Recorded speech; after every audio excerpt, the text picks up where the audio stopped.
Oui, enfin, ce que j'ai fait en fait, j'ai fait une voie générale en seconde, ça ne m'avait pas intéressée. Je suis partie en première SMS en lycée. J'ai passé mon bac. À la sortie du bac, je savais que je voulais faire infirmière, mais je me suis pris quand même une année sabbatique. Je suis partie en faculté de médecine. En fait, ça m'a pas du tout plu. Donc l'année d'après, je suis partie en préparation pour concours infirmier dans une IFSI à Cahors. J'ai passé 3 concours différents au cas où de ne pas en avoir. Donc j'avais passé plusieurs. Et j'ai eu celui de Cahors et je suis rentrée en 2003 à l'IFSI de Cahors. Et j'ai passé mes 3 ans d'école infirmière et j'ai eu mon diplôme d'État en décembre 2006. J'ai jamais l'impression de travailler personnellement, donc en plus en état la nuit, c'est vrai que ça me laisse toutes les journées, malgré que je dors beaucoup. Mais c'est vrai qu'après on a le temps de faire plein de choses et les nuits sont vraiment différentes des unes des autres, mais moi j'ai jamais l'impression de travailler. Dans ma profession, oui, enfin, moi ce que j'aime dans ma profession, oui, c'est qu'on a énormément l'aspect relationnel.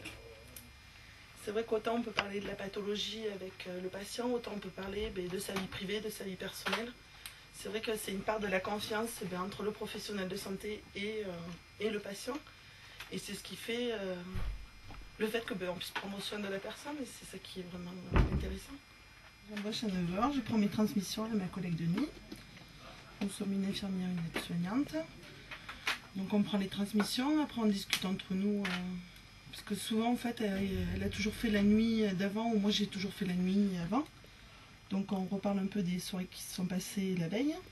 Et après on part faire notre tour, c'est-à-dire que sur le bas, moi j'ai toute la prise médicamenteuse et tout l'échange en même temps. Plus s'il y a des injections à faire, s'il y a des poses de perf ou des patchs à mettre. Et après on a l'étage où là les gens sont beaucoup plus valides, et dans ce cas là on a juste à passer leur dire bonsoir et voir s'ils ont besoin de quelque chose, si il faut qu'on les accompagne au bassin ou parler de leur journée tout simplement. Et sur les coups de 11h30 on redescend, et dans ce cas là je prépare tout mon matériel pour le lendemain, donc notamment mes prises de sang, mes injections. C'était mon choix depuis toute petite, j'y suis arrivée. Et je fais ça avec vachement de passion. Puis non, c'est un boulot qui est super intéressant.